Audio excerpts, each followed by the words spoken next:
Shalom, saudara. Tahukah saudara dalam hidup ini ada aturan mainnya? Jadi dimanapun saudara berada, pekerjaan apapun yang saudara kerjakan, semua ada aturan mainnya. Dalam hidup bermasyarakat pun juga ada aturan mainnya. Dan kalau saudara melanggarnya, maka saudara pasti akan dikucilkan dari masyarakat. Dan dalam Kingdom Lifestyle kita hari ini, dalam kitab 1 Timotius pasal yang keempat sampai dengan yang kelima, dan juga Titus pasal yang pertama sampai yang ketiga, menunjukkan aturan main itu. Jadi di ayat-ayat ini ditunjukkan semua orang dituntut untuk ikut aturan main sesuai dengan kategori mereka. Ini dia.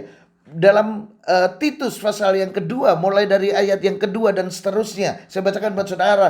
Laki-laki yang tua, jadi untuk para orang tua, laki-laki mau perempuan, ada aturan mainnya. Laki-laki yang tua hendaklah hidup sederhana, terhormat, bijaksana, sehat dalam iman, dalam kasih dan dalam ketekunan. Dan juga untuk para perempuan, ayat yang ketiga, demikian juga perempuan-perempuan yang tua, hendaklah mereka hidup sebagai orang yang beribadah, jangan memfitnah, jangan menjadi hamba anggur, tetapi cakap mengajarkan hal-hal yang baik. Dan juga untuk para orang muda dan seterusnya. Kalau saudara baca di situ sampai dengan ayat yang 10, semua itu aturan-aturan main. Bahkan untuk para hamba, untuk para karyawan, itu ada aturan mainnya, bagaimana mereka harus bersikap. Dan juga Rasul Paulus juga mengingatkan Titus sebagai hamba Tuhan untuk menjadi teladan dalam perbuatan baik.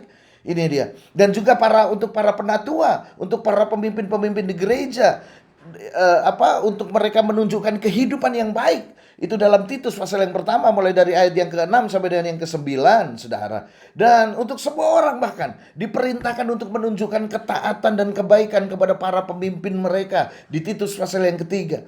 Jadi dalam ayat di atas, ayat-ayat yang hari ini yang kita baca, Tuhan itu memberikan aturan main. Dan kalau saudara pelajari, aturan main itu mestinya bersifat peringatan atau warning. Tetapi itu juga untuk kebaikan saudara dan saya. Jadi aturan main itu untuk kebaikan saudara dan saya. Sebagai contoh, untuk kesehatan saudara itu juga ada aturan mainnya, saudara. Kolesterol saudara tidak boleh lebih dari 200. Itu aturan mainnya. Jadi itu batasan yang aman untuk kolesterol, untuk tekanan jantung, kadar gula dalam darah, kemudian asam urat saudara, semua ada batasannya. Dalam hal berolahraga juga ada aturan mainnya, ada batas-batasnya. Bayangkan jika olahraga tidak ada garisnya, kapan masuknya, kapan outnya, tidak ada waktu, tidak ada babak, itu aturan main. Bahkan ketika saudara membeli barang, itu juga ada aturan mainnya.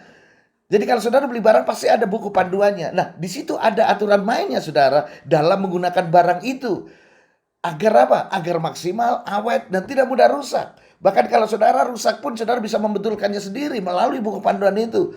Tapi berapa banyak orang membeli barang, membeli handphone, mereka tidak membaca buku panduan itu. Makanya handphonenya yang canggih. Tapi handphone canggih hanya dipakai untuk chat, medsos, apalagi foto, paling paling top untuk edit foto, saudara. Iya kan, saudara? Padahal ada banyak fitur-fitur lain yang canggih. Itulah kenapa disebut smartphone, bukan smart people. Karena yang pinter handphonenya, manusianya enggak, saudara. Jadi demikian juga dengan hidup saudara dan saya. Tuhan mau agar hidup saudara hidup dalam kelimpahannya. Hidup saudara menjadi maksimal. Hidup saudara menjadi produktif dan berbuah banyak. Dan pada akhirnya hidup saudara juga akan memuliakan Tuhan dan meninggikan nama Tuhan. Maka untuk itulah Tuhan memberikan buku panduan kepada saudara dan saya berupa Alkitab. Jadi ada banyak peringatan, ada banyak petunjuk bagaimana kita menjalani hidup kita agar sesuai dengan kehendak Tuhan. Dan itulah aturan mainnya. Jadi aturan main hidup saudara ada di dalam Alkitab. Ini dia. Sebab aturan main itu adalah batasan. Selama saudara ada di dalam aturan main, selama saudara ada di dalam batasan itu, maka saudara bebas, saudara. Dan di dalam aturan main itu juga menunjukkan seberapa tanggung jawab kita, wewenang kita, otoritas kita. Sebab aturan main atau batasan itu juga menunjukkan wilayah aman buat saudara. Jadi kalau saudara di luar aturan main, kalau saudara keluar dari batasan itu, maka itu justru berbahaya buat saudara. Makanya jangan coba-coba melanggar aturan main. Seorang petinju legendaris yang top, juara termuda, juara dunia termuda yang pernah ada, yaitu Mike Tyson. Seorang yang hebat tetapi dia melanggar aturan main. Tinju harusnya pakai tangan, tetapi apa yang dikerjakan oleh Mike Tyson? Dia menggigit kuping. Hei, itu di luar aturan main. Dan begitu dia menggigit kuping, dia keluar dari ring dan dia mengalami scoring. Jadi aturan main, dengar baik-baik saudara, aturan main itu untuk kebaikan saudara. Bukan untuk kebaikan yang buat aturan. No, saudara. Selama ini orang salah. Orang berpikir kalau menuruti aturan main itu sedang menyenangkan yang membuat aturan. Bukan, saudara. Saudara menuruti aturan main itu untuk kebaikan saudara. Jadi sekali lagi, saudara, ketika saudara melanggar aturan, saudara bukan sedang menyerang orang yang buat aturan, tetapi saudara semestinya sedang menyerang diri saudara sendiri. Jadi hari ini ikutin aturan main saudara. Aturan main saudara, buku panduan saudara ada dalam Alkitab. Jadi ketika saudara keluar dari aturan main, saudara semestinya sedang keluar dari perlindungan. Karena semua aturan itu untuk melindungi saudara. Semua aturan untuk melindungi privasi saudara, aset saudara, nama baik saudara. Jadi kalau saudara mengikuti firman Tuhan, itu semestinya untuk kebaikan saudara, saudara.